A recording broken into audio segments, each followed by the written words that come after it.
한국? 그곳이 도대체 어디에 붙어 있는 나라야? 이랬던 저에게 정말 말도 안 되는 일이 벌어지고 말았습니다. 솔직히 한국이라는 나라에 대해 잘 알지도 못했고 관심도 없었어요. 한국이라는 나라는 로켓맨이라고 불리는 남자, 북한의 김정은 때문에 잠깐 들어본 정도였죠. 제가 호주에서 다큐멘터리 감독으로 일하던 때의 이야기예요. 당시 저는 깊은 창작의 벽에 부딪혀 힘들어하고 있던 시기였어요.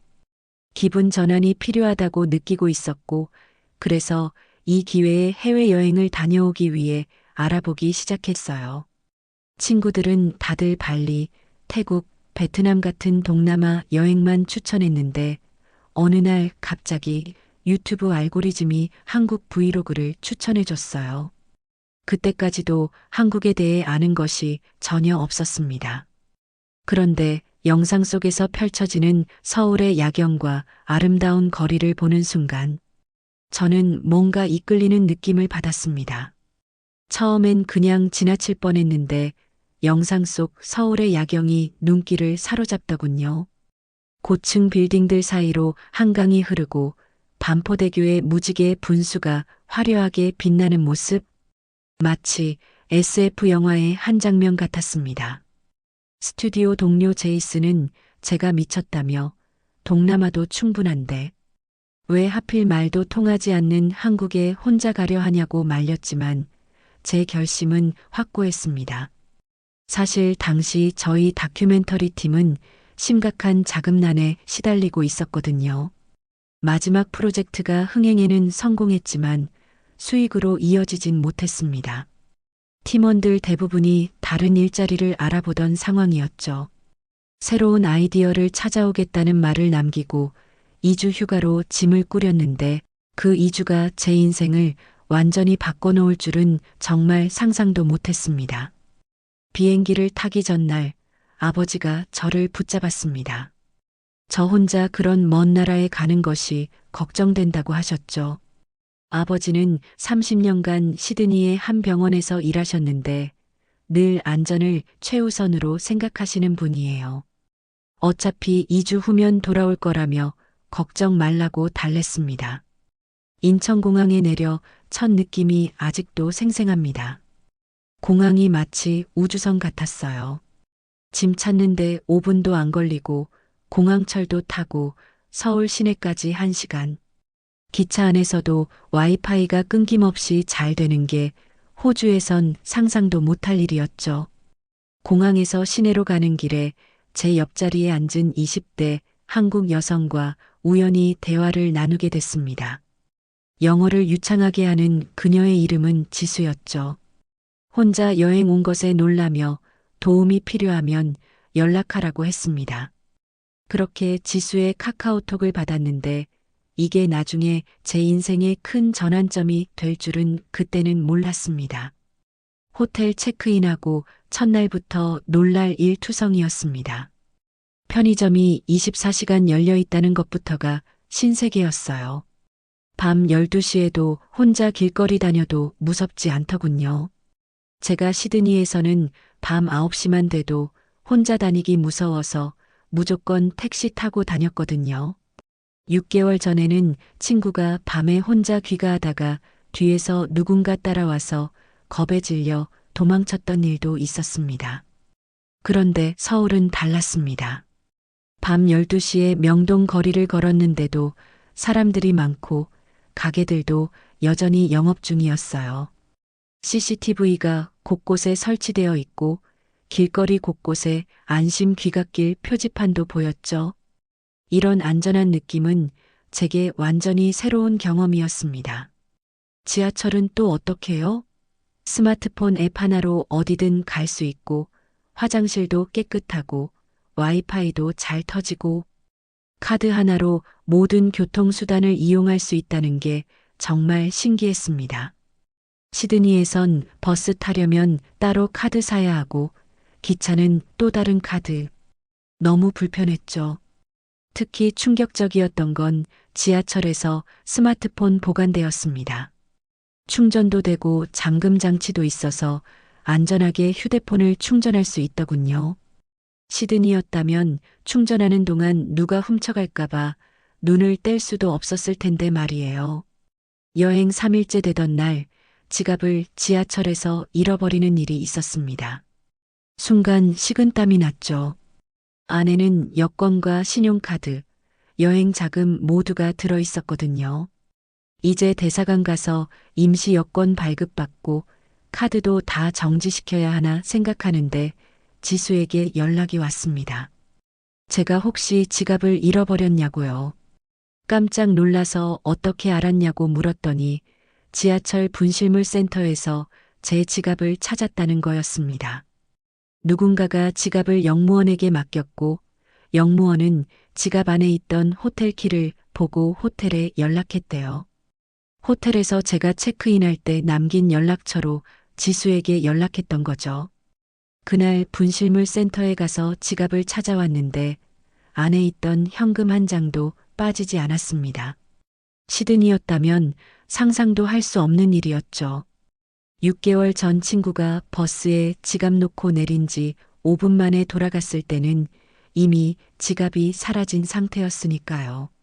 식당에서 처음 키오스크로 주문했을 때의 그 충격이란 줄 서서 기다릴 필요 없이 터치 몇 번으로 주문. 완료, 심지어 음식이 나오면 진동벨로 알려주고. 호주에선 아직도 종업원 부르느라 손 흔들고 있는데 말이에요. 그리고 배달. 세상에 밤 11시에 치킨이 30분 만에 문 앞까지 온다고요? 앱으로 음식 주문하면 실시간으로 어디쯤 오고 있는지까지 알려주는 거였습니다. 호주에선 피자, 배달도 1시간은 기본이고 배달 사고는 일상이었는데 한 번은 집 주소를 정확히 입력했는데도 피자가 3km 떨어진 다른 집으로 배달됐었어요. 환불받는 데만 3일이 걸렸죠. 한국 음식도 정말 다양하고 맛있었습니다. 처음에는 매운 음식이 익숙하지 않아서 고생했지만 곧 김치와 떡볶이, 불고기 맛에 빠져들었죠. 특히 인상적이었던 건 건강을 고려한 식단이었어요. 매 끼니마다 다양한 채소 반찬들이 나오고 음식이 기름지지 않았습니다. 호주에서는 패스트푸드나 기름진 음식이 너무 많았는데 한국 음식은 건강하면서도 맛있었죠. 한국 여행 중에 다큐멘터리 주제로 한국의 디지털 혁신을 생각하게 됐습니다. 매일매일 새로운 기술과 서비스를 발견할 때마다 카메라를 들고 기록했죠. 특히 노인분들까지도 스마트폰으로 대중교통을 이용하고 키오스크로 주문하는 모습이 인상적이었습니다. 호주에서는 노인분들이 디지털 기기 사용에 어려움을 겪는 경우가 많거든요. 여행 일주일째 되던 날 지수가 자기 친구들과 저녁 식사에 저를 초대했습니다. 처음에는 언어 장벽 때문에 망설였는데 가보니 정말 좋은 경험이었어요. 모두 영어를 어느 정도 할 수 있었고 제가 한국어를 몇 마디 시도할 때마다 엄청나게 칭찬해 주더군요. 사실 안녕하세요와 감사합니다 밖에 몰랐는데 말이죠. 그날 밤 지수의 친구 중 한 명인 민재가 몰래 제게 연락해 왔습니다. 자기가 독립 영화 감독인데 제 다큐멘터리 작업에 관심이 있다고요. 그렇게 우리는 서로의 영화 이야기를 나누게 됐고 공통점이 정말 많다는 걸 알게 됐죠.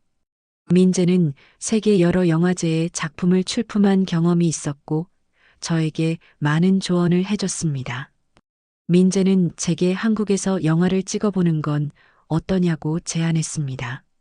장비와 스태프 구하는 것을 도와줄 수 있다고요. 이 제안이 제 마음에 불씨를 지폈습니다. 호주에서는 자금 부족으로 꿈을 접어야 했던 프로젝트를 어쩌면 한국에서 실현할 수 있을지도 모른다는 희망이 생겼죠. 2주 지나니까 한국 떠나기 싫더군요. 다큐멘터리 소재로 시작했던 여행이 제 삶을 완전히 바꿔버렸어요. 결국 짐 챙겨 호주로 돌아갔지만 마음은 이미 한국에 남겨두고 왔죠. 호주로 돌아왔을 때 제 스튜디오는 이미 문을 닫은 상태였습니다. 동료들은 각자의 길을 찾아 떠났고 남은 장비들은 경매에 넘어간 후였죠. 저의 오랜 꿈이었던 다큐멘터리 스튜디오가 그렇게 막을 내렸어요. 하지만 이상하게도 절망감보다는 새로운 시작에 대한 기대감이 더 컸습니다. 부모님께 한국에서의 경험을 이야기했더니 처음에는 반신반의하셨어요. 아버지는 그냥 여행자로서 좋게 보인 것 아니냐며 실제로 거기서 살아보면 다를 수도 있다고 말씀하셨습니다. 어머니는 더 직설적이었죠. 이제 30인데 이런 모험은 그만하고 안정적인 직장을 찾아야 하지 않겠냐고요.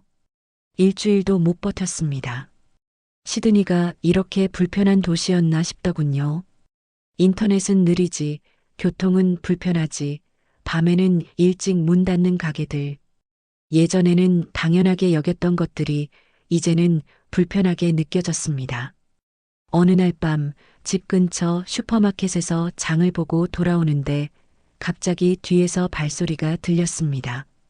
누군가 저를 따라오고 있다는 느낌에 심장이 요동쳤죠. 한국에서 느꼈던 안전함이 그리워지는 순간이었어요. 다행히 그날은 아무 일도 없었지만 이런 공포를 느끼며 살아야 한다는 게 너무 싫었습니다. 집에 와서 민재에게 한국에서 일할 방법이 없을지 물어봤습니다. 민재는 곧바로 워킹 홀리데이 비자로 와볼 것을 제안했습니다.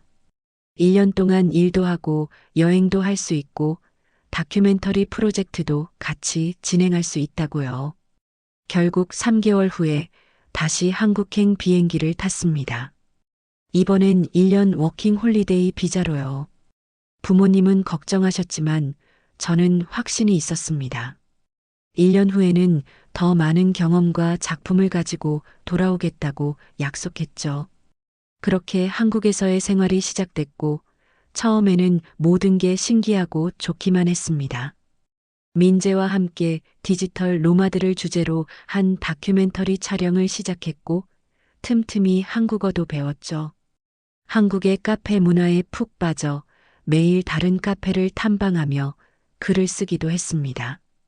하지만 6개월쯤 지났을 때 현실적인 문제들이 하나둘 생기기 시작했어요. 비자가 만료되면 어떻게 할지, 장기적으로 한국에서 살 수 있을지, 수입은 어떻게 유지할지, 이런 고민들이 쌓여갔죠. 게다가 한국어가 아직 서툴러서 깊은 대화나 공식적인 상황에서는 여전히 불편함이 있었습니다. 가장 큰 위기는 9개월째에 찾아왔습니다. 민재와 함께 작업하던 다큐멘터리 프로젝트가 투자자의 갑작스러운 철수로 중단됐거든요. 계획했던 수입이 끊겨버린 거예요. 그날 밤 한강공원 벤치에 앉아 울면서 부모님께 전화했습니다. 실패한 것 같다며 돈도 떨어져 가고 비자도 곧 만료된다고 말씀드렸죠. 아버지는 바로 집으로 돌아오라며 제 방은 그대로 있다고 하셨습니다. 사실 그때 저도 포기하고 돌아갈까 생각했어요. 하지만 그 순간 지수가 보낸 메시지가 제 인생을 다시 한번 바꿔놓았죠. 지수는 자기 회사에서 외국인 유튜버를 찾고 있다고 했습니다.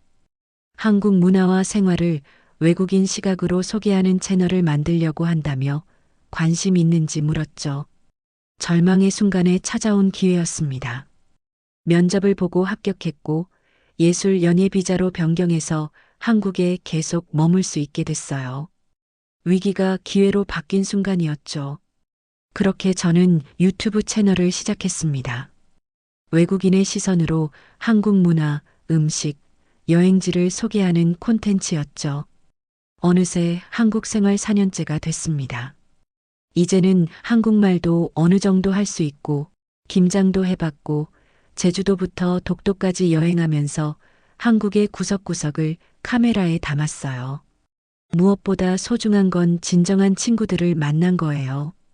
지수, 민재를 비롯해 많은 한국 친구들이 제 인생의 일부가 됐죠.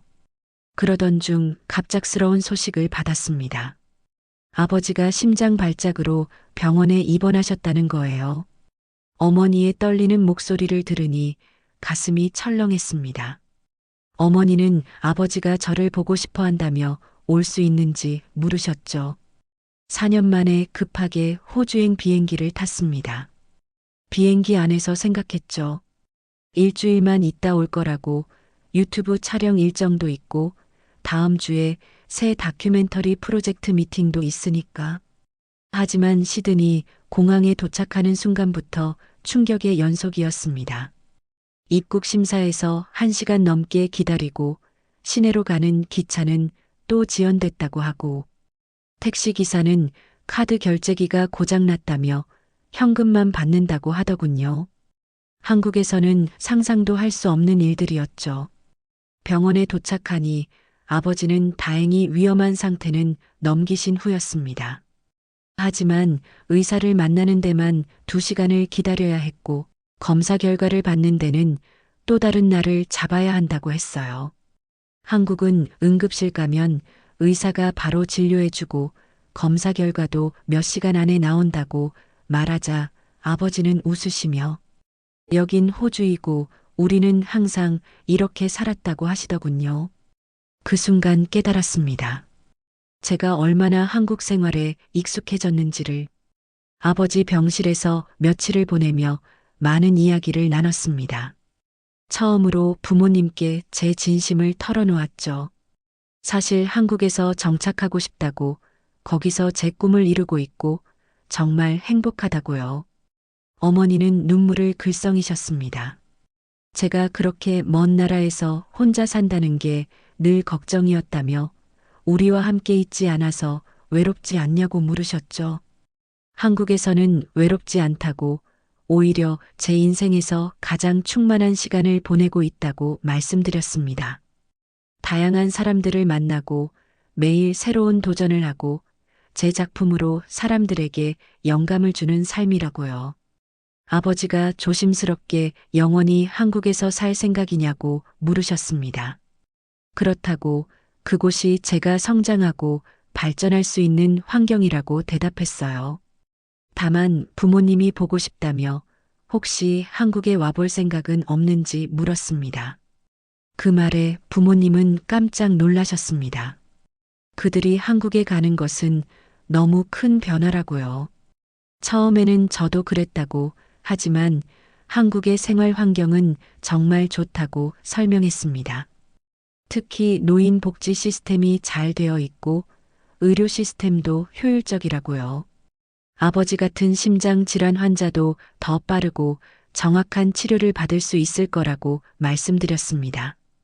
어머니는 의아한 표정으로 우리는 한국말도 못하는데 어떻게 살겠냐고 물으셨습니다. 서울에는 외국인을 위한 커뮤니티도 많고 영어로 진료해주는 병원도 있다고 설명했어요. 게다가 요즘은 번역 앱도 정말 좋아져서 일상생활에 큰 불편함이 없을 거라고 말씀드렸습니다. 아버지가 태어난 후 시드니 생활을 함께하면서 더 많은 문화 충격을 경험했습니다. 은행에 가서 간단한 업무를 보려고 했는데 점심시간이라 문을 닫았더군요. 직원들 모두 동시에 점심 먹으러 간다는 게 이해가 안 됐습니다. 한국에선 직원들이 교대로 쉬면서 고객 응대하는데 카페에서 모닝커피를 마시려 했는데 카드 결제하려니까 최소 금액 있다며 거절하고 현금으로 내라고 하더군요. 한국에선 동전 1개라도 카드로 살 수 있는데 말이에요. 그리고 와이파이가 안 된다고 해서 데이터를 쓰려니 속도가 너무 느려서 답답했습니다.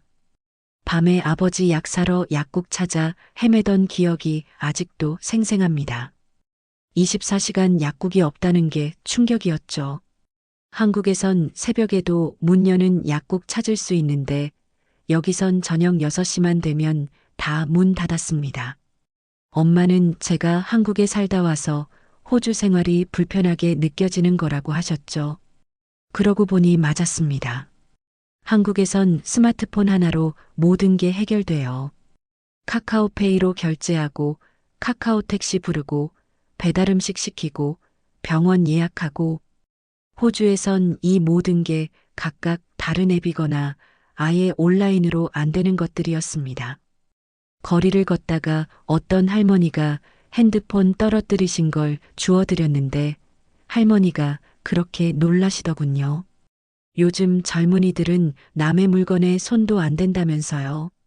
한국에선 분실물 거의 100% 찾을 수 있다는 게 얼마나 대단한지 그때 다시 한번 느꼈습니다. 한 달 동안 호주에 있으면서 제 마음은 이미 한국에 가 있었습니다.